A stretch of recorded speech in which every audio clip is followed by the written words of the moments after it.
મારા વાલા દર્શક મિત્રો, તમે આ ગિરીશ ગુજરાતીને ફેમસ તો બનાવી દીધો છે, પણ હવે મારે અમર બનવું છે. આ સાલો ખાધું પીધું ને ગુજરી ગયા એ કંઈ જીવન છે? પણ જો કે મારી આસપાસ માહોલ એવો છે સાહેબ કે હું ગુજરી જાઉં ને તો એ કોઈ દિવસ અમર તો નહીં જ થાવ. આ મારું ફેમિલી એવું છે કે ચાલુ સાયકલે પણ સાલી હવા કાઢી નાખે. માટે જ હું સતત વિચારું છું કે મારે અમર થવું કઈ રીતે. કેમ ભાઈ ગિરીશ બેટા, હે કેમ આ ટેન્શનમાં છે? જો આર્થિક કોઈ પ્રોબ્લેમ હોય તો મને કે. નો આર્થિક પ્રોબ્લેમ તમને કહું એટલે ટાલિયા પાસે કાસકો માગવા જેવું થયું. એવું નથી. અરે મારા મગજમાં એક આખો સરસ મજાનો પ્લાન ચાલી રહ્યો છે. એ પ્લાન જો તું અમલમાં મૂકીશ ને તો તું અમર થઈ જઈશ. એમ? લો બાપુજી, તમે નહીં માનો, હું હમણાં જ વિચારતો હતો કે માણસે અમર કઈ રીતે થવું. બોલો શું પ્લાન છે? પ્લાનમાં એવું છે ને કે મેં વિચાર કર્યો છે કે આપણે એક નવા પક્ષની રચના કરીએ, જેમાં તું પ્રમુખ બની જા અને હું બની જાઉં મંત્રી. અરે પક્ષનું નામ પણ મેં નક્કી કરી નાખ્યું છે, કેબીડી એસબીડી પક્ષ. એ શું એટલે કહેતા ભી દીવાના સુનતા ભી દીવાના પક્ષ. અરે આપણે એવો પ્રચાર કરીશું લોકોને એમ લાગશે કે ગરીબોના બેલી આપણે જ છીએ. લોકો આપણા પર આમ ધડાધડ સિક્કાઓ મારશે, આપણે ધારાસભ્ય બની જઈશું. બાપુજી, લોકો સિક્કા મારતા મારશે, પણ મને એવું લાગે છે આ પક્ષનું નામ સાંભળીને લોકો આપણને પહેલા ધક્કા મારશે. નહીં એવું કઈ નહીં થાય. આપણે જોરદાર સ્ટન્ટ કરીશું.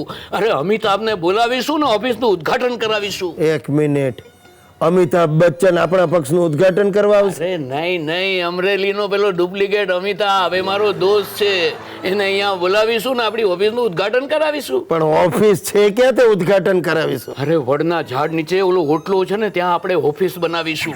લોકોને લાગવું જોઈએ કે આ લોકો ગરીબ છે અને સાચા ગરીબોના બેલી છે. બાપુજી રહેવા દો, મારે આ રીતના સ્ટન્ટ કરીને અમર નથી થવું.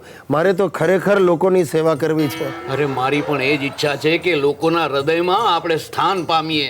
ગરીબ લોકો ભેગા થઈને આમ નારા લગાવશે, ગિરીશ કુમાર જિંદાબાદ, શિરીષ કુમાર જિંદાબાદ. તારા ને મારા નામના નારા બનાવશે આપણને આસમાનના તારા. આપણે બંને લોકોના દુલારા. અરે ગિરીશ શરીષ લોકોમાં પ્યારા. હા બાપુજી, નેતા બનતા બનશો પણ તમે કવિ જરૂર બની ગયા. ચાલ હવે જલ્દી તું 5,000 રૂપિયા મને આપી દે એટલે હું આપણી બધી તૈયારી શરૂ કરું. પેલા વર્ડ નીચે ઓફિસ બનાવી દઉં, એસટીની ટિકિટ મોકલાવીને ઓલા ડુપ્લિકેટ અમિતાભને બોલાવી લઉં અને આપણને જે સપોર્ટ કરે છે ને એ બધા માટે 5 કિલો રેવડી લઈ આવું. લાવ 5,000. નહીં બાપુજી, નહીં, મારે 5,000 નથી આપવા. મને તો લાગે છે તમારા કેબીડી ડીબીડી પક્ષની શરૂઆત મને જ ગરીબ બનાવીને કરશો. જો મારે અમર બનવું છે, શહીદ નથી બનવું. વાલા મિત્રો, આજે હું તમારી સાથે વધારે વાત નહીં કરી શકું, કારણ કે હું ને સુશીલા એક સજ્જનની ખબર કાઢવા આવ્યા છીએ. સુશીલાના બહુ નજીકના સગા છે. એના મામાના શાળાની પત્નીના પિતરાઈ ભાઈ ગુણવંત ઘેલાણી બિચારા પથારી વસ છે. સુશીલા નાની હતી ને ત્યારે આ ગુણુ કાકાએ જેને રમાડી હતી. જુઓ, મારી સામે જુઓ, કોણ છું હું? કોણ છું? ભૂલી ગયા? યાદ કરો હું કોણ છું? સુશીલા કદાચ આ પરિસ્થિતિમાં ને આટલા વર્ષે એમને યાદ ન આવે. અરે યાદ શું ન આવે? બોલો યાદ કરો. તમારા ધોતિયામાં ફટાકડાની લૂમ કોણે લગાડી હતી? સુશીલા! જોયું કેવું યાદ આવી ગયું એમને? અરે તમે તો કઈ માણસ છો? આવું કરવાનું? આટલા વખતથી બીમાર પડ્યા છો અને અમને છેક આજે ખબર પડી? આમ અમને મળ્યા વગર જ ચાલ્યા જવાનું? અરે અમે તમારા કોઈ સગા થઈએ કે નહીં? બોલો, જવાબ આપો. બસ હવે આમ ઉધરસ કાઢીને વાત નહીં ઉડાવો. સુશીલા, એમને હાફ ચડી છે, તું રેવા દે. હાફ ભલે ચડી હોય પણ શ્વાસ તો ચાલુ છે ને. અરે પણ તું આમ દબડાવીશ તો શ્વાસ પણ બંધ થઈ જશે. નહીં જવા દો. નહીં જવા દો. અરે પણ મારે આખી જિંદગી આમ જ રીબાયા કરવાનું છે. શું કામ થયું છે? શું તમને? ગળામાં સોજો થયો છે.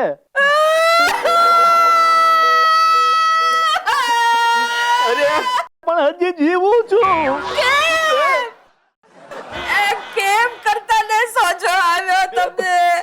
ડોક્ટરો ભલે ગમે તે કે, પણ હું જાણી ગઈ છું કાકા કે તમને કેન્સર છે. કેન્સર? હા. હવે આનો કોઈ ઈલાજ નથી. આ દવાના ખોટા ખર્ચા હવે બંધ કરી દો. અમારી સોસાયટીના પેલા બલ્લુભાઈ આમ જ ગળામાં દુખતું તું, સોજો આવી ગયો અને હોસ્પિટલમાં દાખલ કર્યા. 2 મહિનામાં તો ખેલ ખતમ. હા, આ ગયા તા ચાલીને અને 4 માણસોના ખભે બહાર નીકળ્યા. કાકા, કાકા તમારી છેલ્લી ઈચ્છા કહો. તમારા અસ્થિ ક્યાં પધરાવાના છે? હા? કાકા, રામ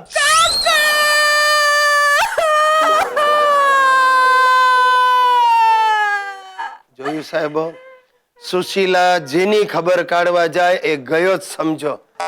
તમારામાંથી કોઈ માંદું પડે ને તો ભૂલે ચૂકે સુશીલાને ખબર નહીં પડવા દે.